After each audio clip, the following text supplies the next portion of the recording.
Meanwhile, India's Foreign Minister S Jaishankar is speaking at the World Economic Forum. Let's listen to him. A lot of them are also being critiqued for how well they work or don't work. So there's a kind of performance audit on multilateral regimes also going on. Sometimes that can take very unfair directions, because if you do a performance audit with a very self-centered nationalistic view, then I'm not sure I'd agree with the conclusions of that audit.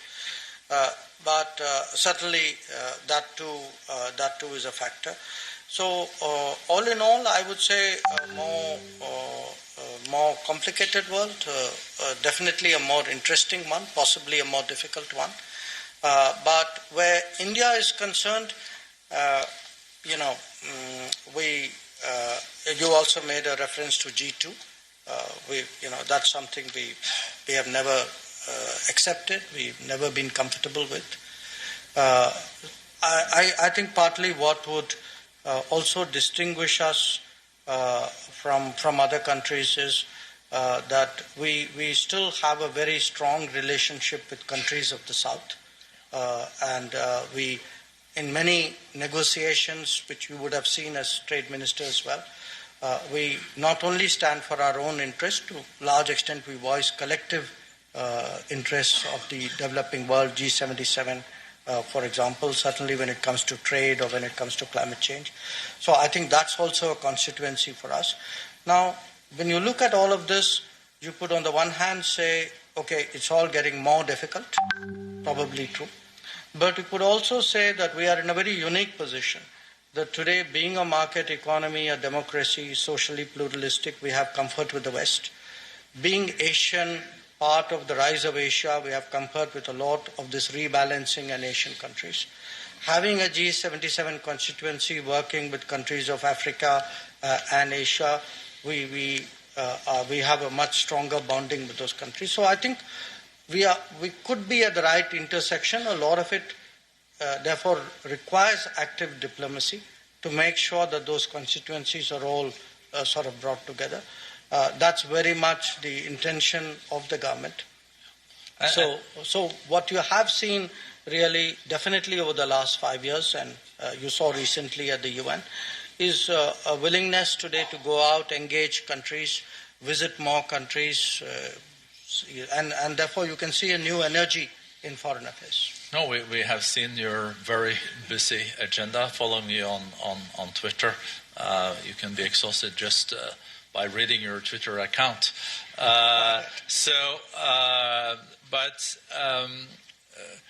And also your point about Asia, this is the first year, at least since 1850, that Asia is 50% of the global GDP. I think one thing is certain, that India's influence and size in the global economy is just going to increase in the years to come. When will we see Belt and Road kind of initiatives from India's side, or is that not your cup of tea? Will you join the Belt and Road initiative, or will you not? Third question in the same area. Superpowers,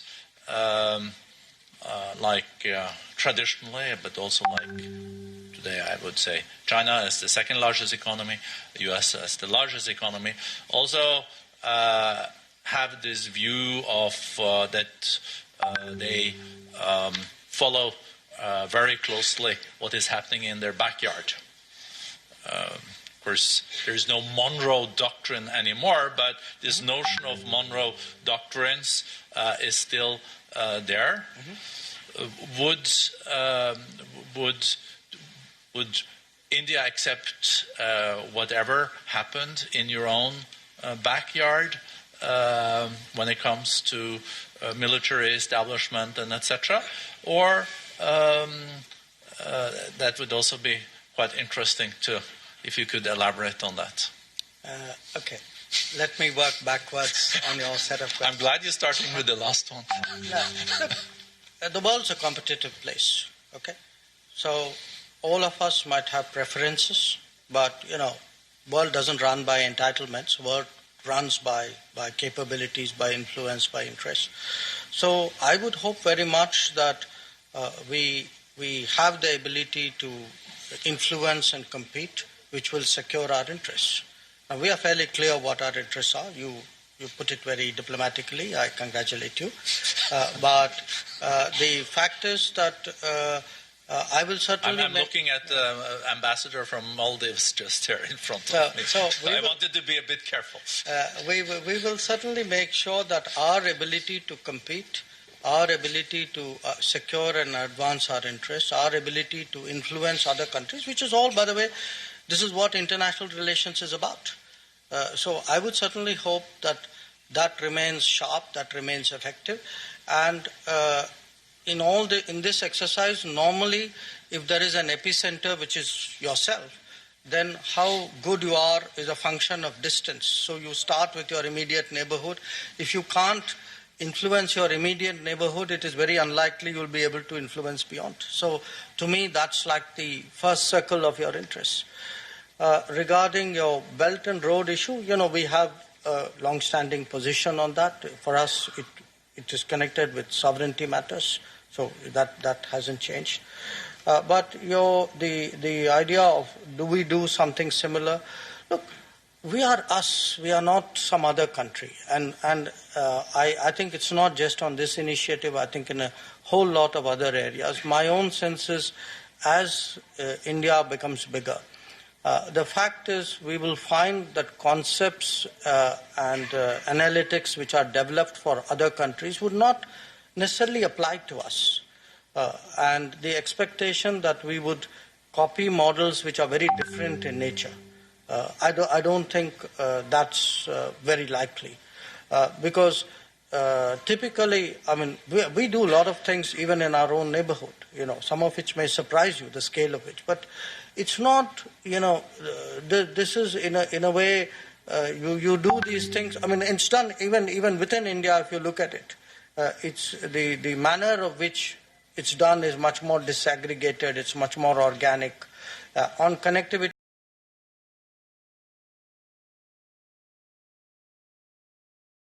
development partnership, in fact, that's exactly what my Prime Minister said when he went to Africa last year, where he said, look, we are prepared to do very much more in Africa, but we would like to know what you want. And we'd like to know your priority, and we'd like you to take part in it, and we'd like you to actually own and operate it once we have set it up. So I think that's very much more our manner of doing things. So it may not make that splash, but I think in many ways, if you go to some countries, for example, you go to Afghanistan, it's not a story which always comes in the headlines, but I would really say with a degree of confidence that probably more Afghans know about what India has done in terms of development than most other countries. So a softer form of diplomacy. Yes. From the largest democracy. I would say softer, more collaborative, more co-owned, look this is us, okay? Other countries can legitimately differ. I would say if you're doing something, I would much rather be that sense of partnership comes out rather than other people think that it's all mine. It's more likely to stay, it's more likely to give me the kind of returns that I really want. We also know from history that superpowers will be challenged to also try to deal with conflicts in the region. Would we also see India, for example, volunteering to also try to be a mediator in some of the conflicts in the region? Could we, for example, see... This is a very Norwegian question. Norway has never been a superpower. But that has not stopped you mediating. I used to say when I was foreign minister, the only organization in the world where Norway is a superpower is EFTA. And EFTA is this free trade organization with Switzerland, Liechtenstein, and Iceland. So And we tried to establish a trade deal with India. But on this, for example, we know the situation for Rohingyas between Myanmar and Bangladesh. Could that be something where India could be a mediator? Maybe an even a bigger question that I think we all are concerned about is the situation in the Gulf and with Iran. That has been escalating. It's been a little bit more quiet the last week because there are other things in the media, but I don't think the structural challenges related to this is dealt with. Or is it a very Norwegian perspective? No, look, I mean, if I look back on our history, there are times when we've done some of that. We took a little bit of interest in the Iran-Iraq war in the early stages. We did a not successful mediation in Sri Lanka. Not as bad as the Norwegians, though, I think. No, actually ours ended up worse. Okay. So, you know, it's not entirely without some past. But I think the Indian way would be very much more that if you have relationships to sort of talk about it, to have conversations, but not declare yourself a mediator and not really kind of create that space and, create that profile. I don't think that's really been our style. I would say personally, I'm not sure for a country like us. I'm not prescribing for everybody else, but I would.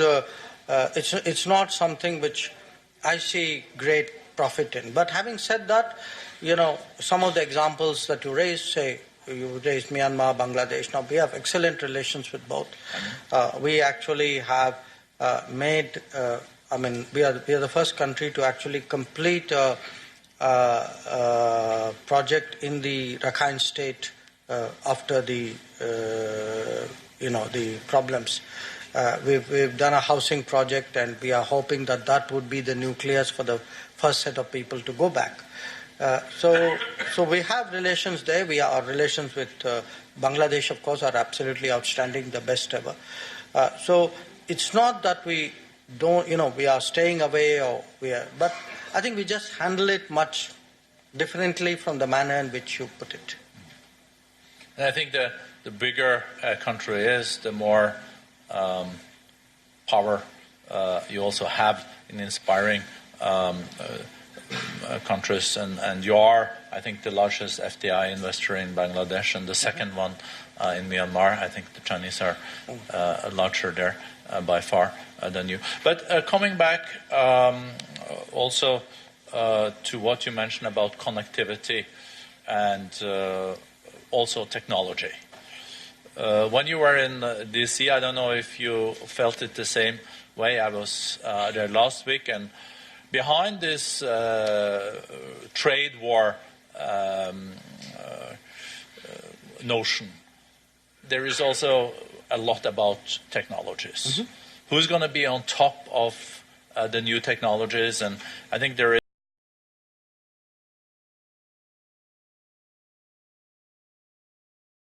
that those countries that are on top of the new technologies, and in the platform economy, the winner has a tendency to take it all, will also come out of this century as the most influential ones. Last year at this time, I was here, and Prime Minister Modi opened the World Economic Forum's Center for the Fourth Industrial Revolution in India that is placed in Mumbai. But on the technology side, how did you see technologies also know as an important factor in foreign policy, and you see that as an underlying factor more and more? Well, look, if you look at the global scene, yes, the term Sputnik moment is used. But by the way, bear in mind the Sputnik moment was for the non-Sputnik country. It was the U.S. actually reacting to the Sputnik in a way. the country which sent up the Sputnik didn't fare so well after that. So clearly, I mean, today the political competition or strategic competition is also expressing itself very much as a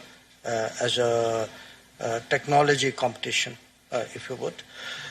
So when there is, I mean, first of all, as I said, competition is natural.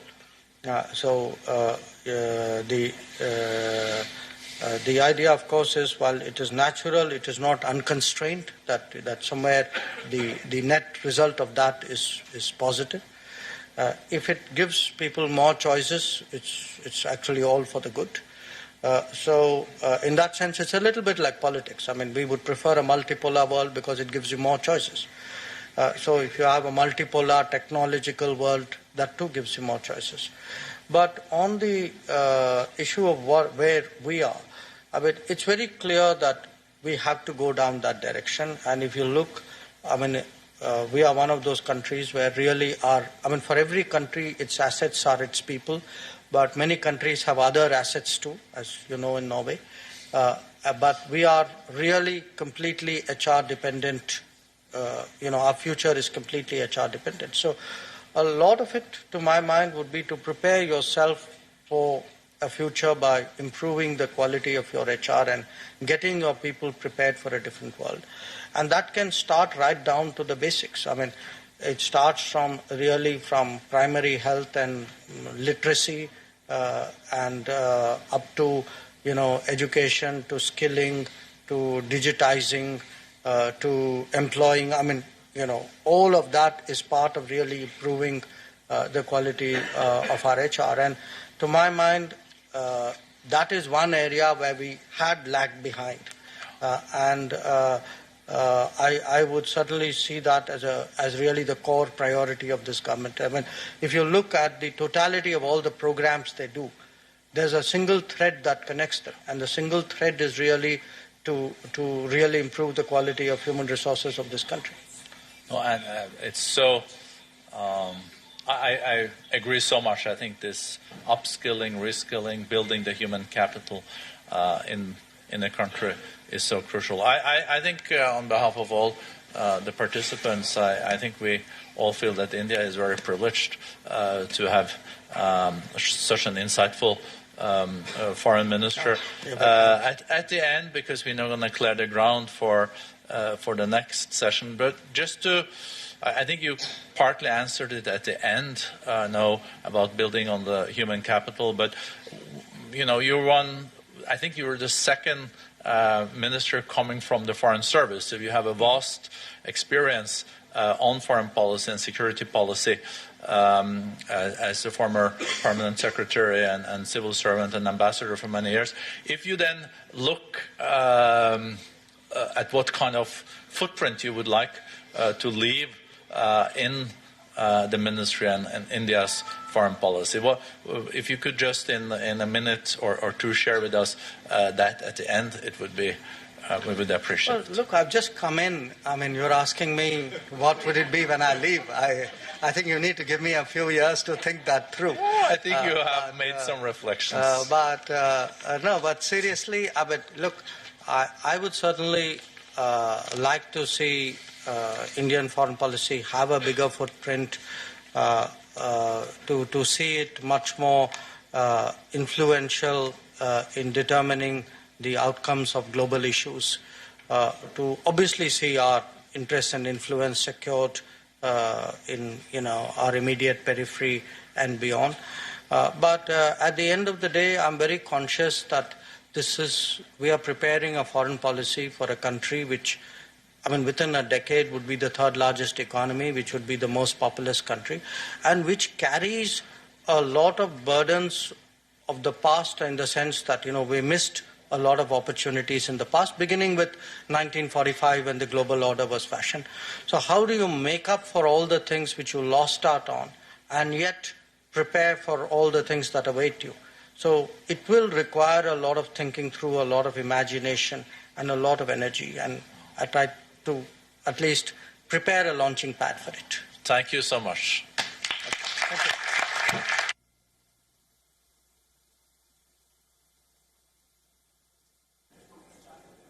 All right, so that was India's Foreign Minister S Jaishankar. They're speaking at the World Economic Forum's 33rd edition of the India Economic Summit that is presently underway in India's capital, New Delhi. There, he's touched upon a whole variety of different issues. He's spoken about India's concerns over CPEC. That was one of the questions that was brought about. He also spoke about enlarging India's footprint on global diplomacy. And he also addressed some of the key core concerns that India, in fact, has in terms of how it would like to fashion the 21st century in terms of trade and other several strategic issues.